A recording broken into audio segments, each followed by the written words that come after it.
તો શ્રુતિ સ્મૃતિ યુક્તિ અનુભૂતિ આ બધા પ્રમાણથી પણ આપણને ખબર પડે કે આ વસ્તુ સ્વીકાર્ય છે કે નહીં, એ આપણે જોયું. હવે જુઓ, હવે મહત્ત્વનો મુદ્દો આવે છે કે જે સ્વતઃ પ્રમાણ હોય, જેમાં અન્ય પ્રમાણની અપેક્ષા ન હોય અને એ સુલભે હોય, હાલો ભલે માની લીધું કે એ સુલભે છે, પણ સુખદ જ હોય એવું કેમ તમે કહી શકો? સુલભ છે એટલે સુખદ છે એવું કહે ને? સુલભ તો ઘણું હોય, આપણને સહજ રીતે મળી જતું હોય, પણ એ કંઈ સુખ કાંટા કેટલાય પડ્યા હોય, કાંટા સુખદ થોડા છે? એ સુખદ જ હોય એવું કેમ કહી શકાય? એ રસરૂપ છે, આનંદ આપે એવું છે, એ પણ કેમ કહી શકાય? તો સુખદ જ હોય, રસરૂપ જ હોય એવું જરૂરી નથી. સ્વયં સિદ્ધ હોય તો જેમ કે દુઃખ છે તો હું દુઃખી છું, મારે કેને પૂછવા જવું પડે? સ્વયં સિદ્ધ છે ને દુઃખ તો, પણ એ સુખદ નથી, એ રસરૂપ નથી, એમાં આપણને રસ ન પડે જરાય, એમાં આનંદ ન આવે. અને બીજી વસ્તુ, સહજ સુલભ હોય તો એ મહત્ત્વ વગરનું હોય, એનું કંઈ મહત્ત્વ ન હોય, આસાનીથી મળતું હોય તો હેડે. શિયાળામાં ફૂલ શિયાળો હોય ત્યારે રીંગણા 2 રૂપિયા કિલો હોય, ત્યારે હું એની કિંમત હોય, પણ ઉનાળુ રીંગણા હોય તો 20 રૂપિયા કિલો થઈ જાય, સીધા 2ની મારે મીંડું ચડી જતું. તો સહજ સુલભ હોય ને એની કિંમત ન હોય, એ મહત્ત્વનું ન હોય, એનું મૂલ્ય એટલું હોય નહીં. તો ભક્તિ તમે કહો છો સહજ સુલભ છે, તો એ મૂલ્ય વગરની છે, એનું મહત્ત્વ નથી. અને સ્વયં સિદ્ધ છે તો સુખરૂપ છે એવું કેમ કહી શકાય? એમ એટલે એના પછીના સૂત્રમાં કહે છે કે ભક્તિ પરમ આનંદ સ્વરૂપ છે અને સુલભ હોવા છતાં અત્યંત મૂલ્યવાન છે. અત્યંત મૂલ્યવાન છે, સુલભ છે છતાં અત્યંત મૂલ્યવાન છે. તો સુલભ કેવી રીતે છે? કારણ કે મને એની કિંમત સમજાતી નથી ને, એટલે હું એનું મૂલ્ય નથી સમજતો. છે અત્યંત મૂલ્યવાન. હીરો પડેલો હોય પણ ઝવેરી જાણે ને કે આ હીરો છે, આપણા જેવા તો શું જાણે? આપણે એમ કે રંગીન પથ્થર છે, છોકરાઓને રમવા આપી દે, કાલો રમવા લ્યો, લાલ પીળો પથ્થર મળ્યો. એટલે કહે છે કે સુલભ છે છતાં પણ અત્યંત મૂલ્યવાન છે, અમૂલ્ય છે અને પરમ આનંદ સ્વરૂપ છે, રસમય પણ છે. રસ એટલે આનંદ. ભક્તિ પરમ આનંદ સ્વરૂપ છે અને સુલભ હોવા છતાં એ અત્યંત મૂલ્યવાન છે, એવું 60મા સૂત્રમાં કહે છે. હું બોલાવું, તમે બોલો. શાંતિરૂપત્વાત. એમાં 2 પાઠ છે, એક શાંતિરૂપાત એટલું છે અને શાંતિરૂપત્વાત પણ છે. અખંડાજી મહારાજ શાંતિરૂપત્વાત કહે છે. શાંતિરૂપાત એક કરીએ ચાલો. પરમાનંદ રૂપાચ. એક તો શાંતિરૂપ છે એટલે એનાથી શું સાબિત થાય? આટલું કહે ને તો આપણે જુઓ વેદાંતિનું મન, બુદ્ધિ કેવી રીતે શાર્પ થાય, આપણે વાત છે ને મનન કરવાનું. શાંતિરૂપ છે એટલે બધા દોષની નિવૃત્તિ કરનાર, ત્યારે શાંતિ થાય ને. અંદર કંઈક ખદબદ થતું હોય, શાંતિ થોડી થાય? બધા દોષની નિવૃત્તિ કરવા રૂપ હોવાથી બહુ મૂલ્યવાન છે. મફત મળે એવી છે પણ છતાંય મૂલ્યવાન છે કે નહીં? મારા બધા દોષને દૂર કરે. ભક્તિ છે એ બધા દોષને દૂર કરે. શાંતિ કરે એટલે શું? શાંતિરૂપી છે એટલે મારા બધા જ દોષ, અંદરનો બધો ઉત્પાદ, ખદબદાટ બધો શાંત થઈ જાય. તો કેટલી કિંમતી થઈ. એના માટે તો માણસ મરી પડે છે, કેટલી દવાઓ લે છે, ઊંઘ નથી આવતી એટલે પડખા ઘસીને મરી જાય ને પછી ગોળી લઈને સૂવે. એક ગોળીથી મેળ ન પડે તો 2 લે. એ બધું જ અંદર શાંત કરી નાખે તો કેટલી મૂલ્યવાન કહેવાય. પ્રસન્ન કરે પાછી, એમ કે મારી ધોકાવીને હોડાવી દે એવું નહીં, આરામથી રાજી થતા સુવડાવે એમ. તો કહે છે શાંતિરૂપા હોવાથી મૂલ્યવાન છે, મને અમૂલ્ય છે, મૂલ્યવાન જ નહીં, જેની કોઈ કિંમત ન આપી શકે એવી અમૂલ્ય. તો ભક્તિ સ્વયં અમૂલ્ય છે એવું એનાથી સાબિત થાય. અને ચ એટલે અને ચ પરમાનંદ રૂપત્વાર, પરમ આનંદ આપનાર છે. પરમ આનંદ એટલે સર્વશ્રેષ્ઠ સુખ આપનાર છે. તમે કીધું કે ભાઈ દુઃખ સ્વયં વેદ્ય છે, તો ભક્તિ સુખરૂપ કેવી રીતે હશે? તો કે પરમ આનંદરૂપ છે. એનાથી મોટું બીજું કંઈ સુખ ન હોય. સુખનો છેડો એટલે આનંદ. સુખ વ્યવહારિક જગતમાં આપણે સુખ જેને કહીએ મોટે ભાગે ઇન્દ્રિયોથી પ્રાપ્ત થતું હોય, પણ આનંદ છે ને એ સ્વયં સ્ફુરિત છે. એ ઇન્દ્રિયોથી પ્રાપ્ત થાય કે ન થાય એનાથી કંઈ ફેર નથી પડતો. તમે જુઓ ને, આપણે જોયું હશે લંગોટ પહેરીને ફરતા હોય કોઈ સાધુ મહાત્મા, જીવન મુક્ત પુરુષ હોય, અને એ મોજમાં હોય, આનંદમાં હોય.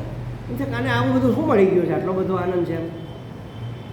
એટલે એને જે પ્રાપ્ત થયું છે એ પ્રાપ્ત કરવા એટલા માટે આપણે બધા મહાત્માઓને શું કામ પ્રણામ કરીએ છીએ કે એ જે કરી શકે છે ને એ આપણે નથી કરી શકતા. અત્યંત મૂલ્યવાન વસ્તુ એને પ્રાપ્ત કરી છે. આપણે તો એક દિવસ કંઈ છોડીને નથી રહી શકતા. એણે આખા જગતને છોડીને પોતાનું કરી લીધું. છોડી દીધું અને પોતાનું કરી લીધું.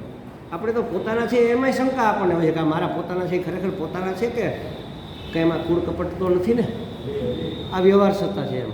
એટલે કહેવાનો અર્થ એ છે કે શાંતિરૂપત્વાત, શાંતિરૂપી હોવાથી એટલે કે સર્વ દોષને નિવૃત્ત કરતી હોવાથી અત્યંત મૂલ્યવાન છે. ગમે એટલી કિંમતે આપણા દોષ શાંત થઈ જાય, અંદરથી કામ, ક્રોધ, લોભ, મોહ, મદ, માત્સર, એક શબ્દમાં કંઈ ઉત્પાત જ બંધ થઈ જાય, સમજો ને, અંદરથી ખદબદાટ બંધ થઈ જાય. એથી બધા શું જોઈએ, એને દૂર કરવા માટે આપણે કેટલી કેટલી યુક્તિઓ કરીએ છીએ. સિનેમા જોવા શું કામ જાય છે? મનોરંજનના તમામ સાધનો થોડીક વાર મને ભૂલી જાવ એના માટે છે. ભજન મંડળીમાં ભલે બેઠા હોય કે ડાયરામાં બેઠા હોય કે નૃત્ય સંગીતની મહેફિલમાં બેઠા હોય કે સિનેમાની અંદર બેઠા હોય, ટીવીમાં બેઠા હોય કે મોબાઈલ, હવે તો મોબાઈલની રીલો જોવામાં જ મારા નવરા નથી થતા, એ ભાણિયાને હેઠો જ નથી મૂકતા. એટલે શું કામે? કારણ કે હું મને થોડીક વાર માટે ભૂલી જવા માગું છું. આવો હું મને પસંદ નથી કે જેની અંદર આ પીડા છે, ઉત્પાત છે, ખદબદાટ છે, ક્રોધ છે, લોભ છે, મોહ છે, દંભ છે, આવો હું મને પસંદ નથી. અને આવો હું મને માનું છું પાછો, એમ આવો હું છું નહીં. જો તકલીફ એ છે, હું તો ખરેખર અખંડ આનંદ સ્વરૂપ છું, પણ મેં મને આવો માની લીધેલો છે. હવે એમાંથી કેમ છૂટવું, કેમ છટકવું? એટલે મનોરંજન. તમે જોજો અત્યારે આ યુગનો દોષ છે, કોઈ વ્યક્તિનો આપણે દોષ નથી કાઢતા. ભાગવત સપ્તાહ બેસે, તમે આખું રેકોર્ડિંગ હવે તો મોબાઈલમાં આવે છે 7 દિવસનું, એમાંથી તમે પેલું કટ કરવાનું જેને આવડતું હોય કટ કરીને ખરેખર પ્રવચન કેટલું છે એ જુદું મૂકશો ને તો 1/3 નહીં હોય. બાકી નકરી મનોરંજનની વાતો, નાચ ગાન, હવે તો વેશ કાઢે છે કાયદેસરના. અને રૂક્ષ્મણી વિવાહ, આખો દિવસ એ વિવાહમાં જ જાય, લગ્ન ગીતો ગવાય, એને મામેરા ભરાય, એને સામૈયા થાય, એને પરમાર્થમાં વ્યવહારને એટલો ઘુસાડી દીધો છે કે ઓલો તો બિચારો એની નીચે ક્યાં દબાઈ ગયો છે ને ખબર જ નથી. પરીક્ષિત રાજાને 7 દિવસમાં જ્ઞાન થઈ ગયું, એ જીવન મુક્ત થઈ ગયો, અને આપણે 700 વખત કથા સાંભળી, કરનારને નથી થયું, આપણને તો નથી થયું. અમારે એક માતાજી છે, એટલે એ તો બિચારા ભલા છે, સારા છે, એ કે સ્વામીજી મારે લગભગ 125 કથા થઈ ગઈ. તો તમે જીવન મુક્ત થઈ ગઈ કે મહારાજ કૃપા કરો કંઈક. બોલો, 125 કથા પછી હજી એને કૃપાની જરૂર છે? એનો અર્થ શું થયો? કથા નથી થતી, મનોરંજન થાય છે માત્ર. ખરેખર થતી હોય અને આપણને એમ થાય કે ચાલો પરીક્ષિતનો એ જમાનો હતો, એટલા પવિત્ર રાજા હતા, એટલે એની મુક્તિ થઈ જાય. આપણે તો એવા નથી, આપણી મુક્તિ ક્યાંથી થાય?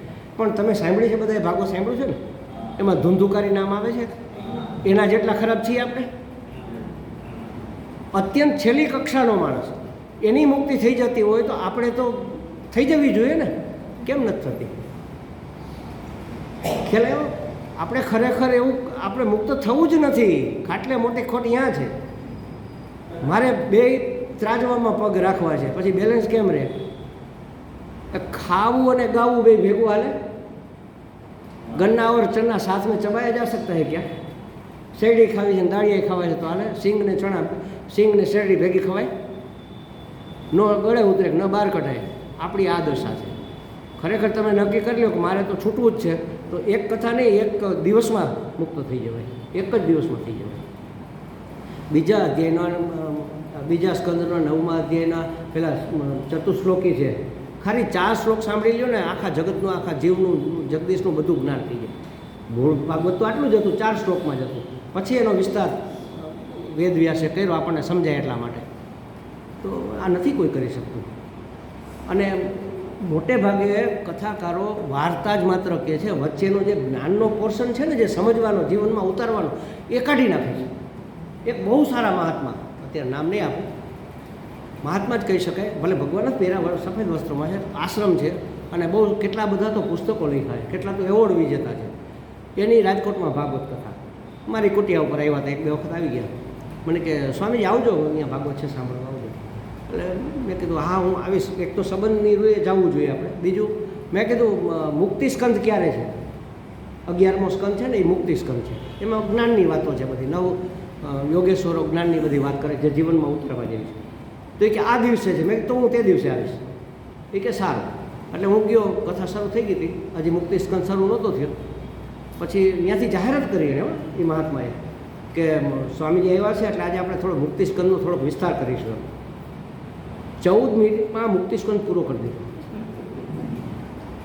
મેં આ કીધું મારો ધક્કો માથે પડ્યો. 14 મિનિટમાં એક શ્લોક નહીં, એક શ્લોકનું એક ચરણ ન થાય. જો વ્યવસ્થિત સમજાવવા બેસે ને તો એક શ્લોકનું એક ચરણ ન થાય. અને એ 3 મહિનાની કથા થાય ત્યારે કાયદેસરની કથા તમે સમજી શકો. 7 દિવસમાં એટલે બધું કાઢી નાખે, મનોરંજન માત્ર રાખે. આવું મને થયું ને એટલે પછી મેં એક રસ્તો કર્યો છે. આ તો તમને કહું ખાનગીમાં, કોઈને કહેતા નહીં. 2017-18થી હું ભાગવત લખું છું અને એમાં એ લખું છું કે જે મને કામનું છે. બાકી વાર્તા છે ને એને લિંકઅપ કરી દેવાના.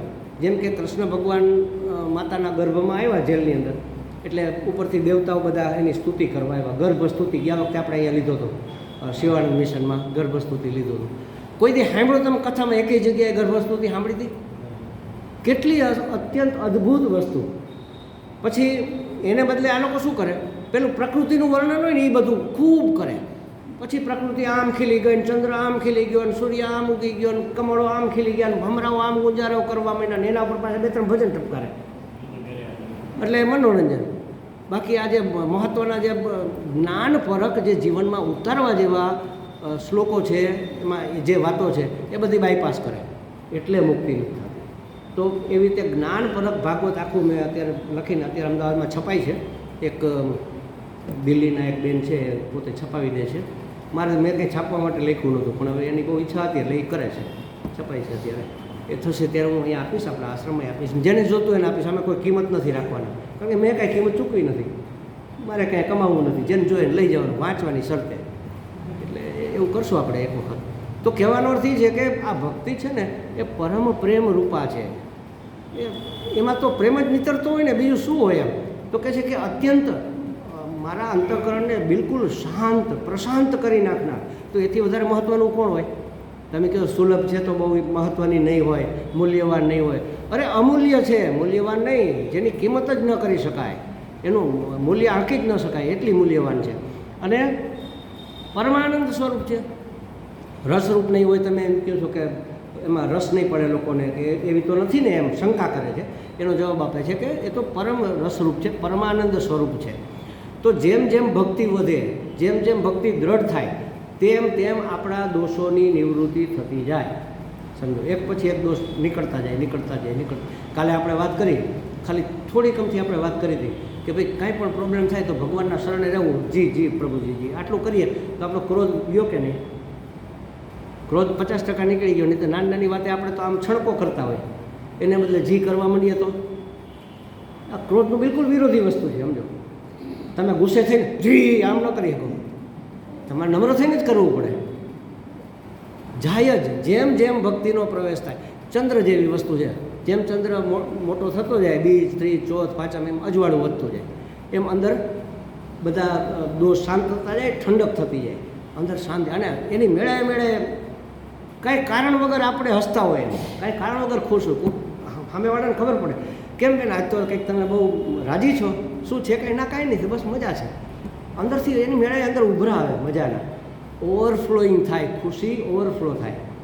એટલે મહાત્માઓ છે ને આનંદ માટે કામ નથી કરતા, આનંદથી કામ કરે છે. આપણે આનંદ માટે મથતા હોઈએ છીએ કે આ કરીએ તો આનંદ આવે, સિનેમા જોઈએ તો આનંદ આવે, રીલ જોઈએ તો આનંદ આવે, બેસવા જઈએ તો આનંદ આવે, ફરવા જઈએ તો આનંદ આવે.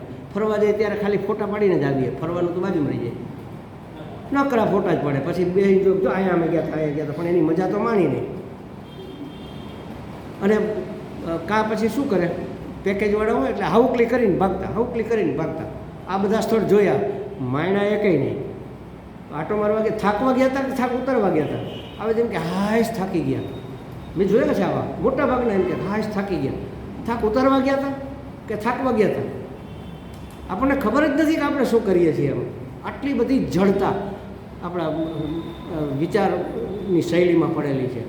એ ભક્તિ આવશે ને આ બધું ધીમે ધીમે નિવૃત્ત થઈ જશે. ઉતાવળ ઓછી થઈ જશે, શાંત થઈ જશે માણસનો સ્વભાવ. જલ્દી મેળવી લો, જલ્દી પ્રાપ્ત કરી લો, હું રહી જઈશ તો મારો વારો નહીં આવે તો, આ બધું થતું હોય ને. પણ હવે સમર્પણ થઈ ગયું ભક્તિમાં, પછી ક્યાં ઉતાવળ રહી? હરી ખરી આપણા નસીબમાં હશે, કોણ લઈ જવાનું છે? ભગવાનની ઈચ્છા હશે તો આપશે. થઈ ગયા ને શાંત, ઉતાવળાપણું નીકળી ગયું કે નહીં? એક દોષ આવી રીતે એના ઓપોઝિટમાં નીકળતા જાય. કાંટે કાંટો નીકળે ને એવી રીતે શાંતિ આવે, અશાંતિ જાય, નિરાત આવે, ઉતાવળ જાય, પ્રસન્નતા આવે, ક્રોધ જાય, પછી તો દ્વેષ પણ ન રહે, રાગે ન રહે ને દ્વેષે ન રહે. કોઈની ઈર્ષા મને થાય શું કામે? કારણ કે જે મારો ભગવાન છે એનો એ જ ભગવાન છે અને બધામાં પરમાત્મા છે, તો મને કોની ઈર્ષા આવે? જો ભક્તિના ખાલી માત્ર બે શબ્દ શ્રદ્ધા અને સમર્પણ, એમાં બધા દોષનું નિવારણ આવી જાય, તમામ દોષોનું નિવારણ થઈ જાય. એમાં એ ખરેખર આપણા જીવનમાં જો પ્રવેશી જાય તો પછી બીજું કશું જ કરવા પણ મળે. ભક્તિ ભક્ત થવા માટે નથી કરવાની, ભક્તિ આપણે નિરાત માટે કરવાની છે. મારે શાંતિ જોઈએ છે, નિરાત જોઈએ છે, મારી બધી સમસ્યાઓનું સમાધાન જોઈએ છે, મારે જીવવું છે. હું કોલેજમાં ભણતો ને, બીજા વર્ષમાં લગભગ હતો, મને યાદ છે ત્યાં હું FYમાં, અને વરસાદ આવતો હતો અને કોલેજ નહોતો ગયો, કંઈક કથા કદાચ હું આવી ગયો તો કંઈ યાદ નથી બહુ.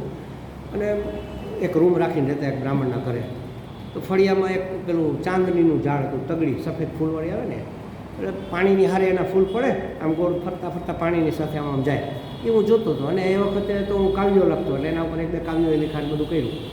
મને ત્યારે વિચાર આવ્યો કે સાલું નાના હતા ત્યારે તો કંઈ અકલ હતી નહીં, સમજતા થયા ત્યારથી બોર્ડિંગમાં મૂકી દીધા. હવે ભણવાનું, માથે ટેન્શન, પાસ થવાનું, નંબર લઈ આવવાનો અને હોશિયાર થવાનું.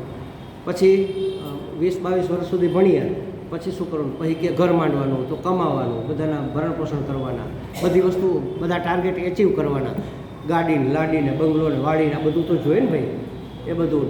પછી મને તો પછી જીવવું ક્યારે? એ વખતે તમે નહીં માનો, હું FYમાં હતો એ વખતની વાત કરું છું, 1976 કે 77માં, લગભગ 77. એ વખતે મને એવો વિચાર આવેલો કે હું 20-22 વર્ષ સુધી ભણીશ માસ્ટર ડિગ્રી, ત્યાર પછી 20-22 કે 25 વર્ષ સુધી હું ગૃહસ્થાશ્રમમાં રહીશ, પછી હું જીવીશ. મને ખબર નહોતી કે હું સંન્યાસી થાય, ત્યારે એવું નક્કી કરેલું, ત્યાર પછી હું જીવીશ. બસ છોકરાઓ કામ મોટા થઈ જાય, કામે ચડીએ, આ તું જાણે તારું કામ જાણે, લોઢું જાણે લુવાર જાણે, આપણે મજા કરો, ત્યાર પછી હું જીવીશ. ભક્તિ જીવવા માટે કરવાની છે. સાચા અર્થમાં જીવા કેને કહેવાય એ સમજવા માટે ભક્તિ કરવાની. પરમાત્મા તો પ્રાપ્ત થવાના જ છે એનાથી, તો જ તમે સાચી રીતે જીવી શકો. એટલે મારે ભક્ત થવું છે, મોટા ભક્ત કહેવાવું હું, એટલા માટે ભક્તિ કરવી છે એવું નહીં. મને શાંતિ થાય, મને નિરાત થાય, હું વાસ્તવમાં જીવનને જીવી શકું. આપણે એક છોકરું હોય નાનું અને લાડકું હોય ને એમ કે પપ્પા મને આજે 500 રૂપિયા આપો ને, શું કરવા? મારે જોઈએ છે, આ લઈ જાય. આપણે એમ કે કંઈક સારી વસ્તુ લેશે, કંપાસ બંપાસ કે કંઈક લેવું હશે, દફતર લેવું હશે, કંઈક હશે. બીજે દી ત્રીજે દી ખબર પડે કે એને તો વેડફી નાખ્યા પૈસા, બીજી વખત આપીએ. ભગવાને આપણને આ 500ની નોટ આપી છે, 5,000 કયો, 5 લાખ કયો, જે કયો, 5 કરોડ કયો, એને આપણે વેડફી નાખીએ તો બીજી વાર આપે? માનવ જીવન જે મળ્યું છે ભગવાનની કૃપાથી આપણને, એ આપણે સાર્થક ન કરીએ તો આપણો આ દુનિયાવી બાપ નથી આપતો, એ બાપ ક્યાંથી આપવાનો હતો? એ જોવે કે હજી આ દીકરો પરિપક્વ નથી, હજી ગધેડામાં કૂતરામાં રહે, મનુષ્યમાં હજી તારો વારો નથી. પહેલાં બધા દોષ થોડા ઓછા કર, કર્મોના ફળ ભોગવી લે પહેલાં, હજી પછી આવજે. અત્યારે આપણા ઘણા બધા દોષ હતા, કૂતરા બિલાડા થવા જેવા જ આપણે હતા, પણ ભગવાને કૃપા કરી કે આને એક વખત મનુષ્યમાં નાખો ને, કદાચ જો મુક્ત થઈ જાય તો પછી બાકીના ભોગવવા નહીં એમ. કારણ કે જ્ઞાન બધા દોષને બાળીને ભસ્મ કરી નાખે. જ્ઞાન થઈ જાય તો જ્ઞાનાગ્નિ ભસ્મસાત કુરુતે તથા, બધું ભસ્મ કરી નાખે. જૂના પુરાણા કર્મોના ઢગલા પડ્યા હોય બળી મરે, પછી આપણે ભોગવવાના ન રહે, નવો જન્મ લેવાનો ન રહે. તો ભગવાનને તો દયા આવે ને કે મારો દીકરો આટલો દુઃખી થાય છે, તો એક વખત મનુષ્ય જન્મ આપું, આટલા બધા ભાઠા ખાધા છે, અને કદાચ જો સુધરી જાય અને જો પાર પડી જાય તો એનો ઉદ્ધાર થઈ જાય. તો મને નિરાત, એક દીકરો તો બહાર નીકળો એમ. અને આપણે જો એ 500ની નોટ વેડફી નાખીએ તો બીજી વખત આ પ્રાપ્ત થવાની નથી. અને સૌથી સહેલો રસ્તો એ વાપરવા માટેનો આ છે ભક્તિમાં. ભક્તિ કરતાં કરતાં ધીમે ધીમે આપણે તો કેટલા નસીબદાર છીએ કે આપણને જ્ઞાન પરક ભક્તિ પ્રાપ્ત થાય છે. સમજો, ખાલી ઝીંચકવાળી નહીં, જ્ઞાન સાથેની ભક્તિ પ્રાપ્ત થાય, વેદાંતની ભક્તિ પ્રાપ્ત થાય છે. આથી ઉત્તમ તો બીજું કાંઈ ન હોઈ શકે. એટલે કહે છે કે જેમ જેમ ભક્તિ વધે અને દ્રઢ થાય તેમ તેમ દોષની નિવૃત્તિ થતી જાય.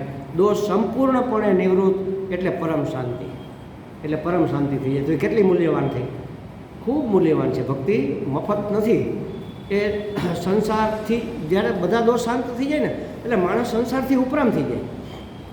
પછી મને સમય બહુ રસ ન રહે, અરે હું ભલો મારો ભગવાન ભલો, બસ આવું મેં સાંભળ્યું, ઘણા ભગતના મોઢે સાંભળ્યું. આવું શું કરો છો મહારાજ, ચાલો આવો છે? ના ના તમે જઈ આવો ને, કાં આવો ને મજા આવશે. ના ના હું ભલો મારો ભગવાન ભલો, બસ અમારે એક દાદીમાં હતા, આખો દિવસ પછી માળા લઈને ભગવાનની જ વાતો કરતા હોય, હાવ ભણ બિલકુલ, અને હાલીને કે વાંકા વળી ગયેલા, લાકડી લઈને હાલે. દાદીમાં અમારા પરદાદી હતા, અને આખો દિવસ માળા લઈને, એને એ ખબર નહોતી શેના માટે માળા કરવી, એ ખબર નહોતી. એટલે અમારા એક સંબંધીના બા હતા, એમના દીકરા બાબુભાઈ મારા મિત્ર હતા, એમના નવા બૂટ એકવાર ચોરાઈ ગયા. તો બાને ખબર પડી, એટલે એણે તો કીધું કે હું 11 માળા કરીશ, મારા દીકરાના બૂટ મળી જાય.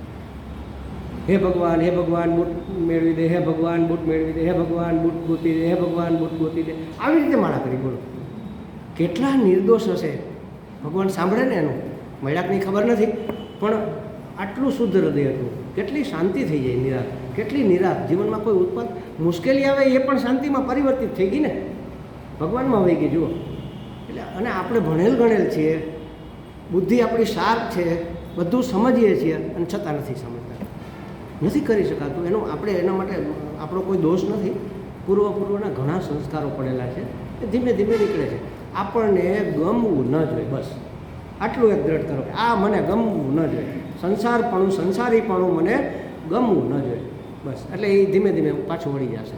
મેં એક વખત ઉદાહરણ આપ્યું હતું, તમને ખ્યાલ હોય કે હું તમારી ઘરે આવું, તમે બેઠા હો બહાર ઝૂલે છાપું લઈને, હું કહું કેમ છો ભાઈ ફલાણા ભાઈ, મજામાં? તો કે હા આવો સ્વામી. પછી તમે તો તમારું છાપું જ વાંચ્યા રાખો, હું વાત કરું તમે હું હા કરો, મારી સામે ન જુઓ. તો મને એમ થાય કંઈક ટેન્શનમાં હશે, ચાલો બીજી વખત આવશું, હું નીકળી જાઉં. બીજી વખત આવું ત્યારે તમે કંઈક સ્કૂટર બૂટર જરા સાફ કરતા હોય, આવો સ્વામીજી, બેસો, બેઠા, હું વાત કરું, તમે એ કહી રહ્યા રાખો, હું હા, મારી યારે કાંઈ કનેક્શન નહીં, તમે એક વાક્ય બોલો નહીં. પછી હું ત્રીજી વાર આવું, આવકારો મળે નહીં, આ માણસ જાય. તો આ બધા દોષ એવા છે. મને ગમવા ના જોઈએ, બસ. કામ, ક્રોધ, લોભ, મોહ, મદ, માત્સર્ય, એને ચા પાણી નહીં પાવાના, એને પપલાવીને મોટા નહીં કરવાના. આવે પણ મને ગમવા ન જોઈએ. આવ્યા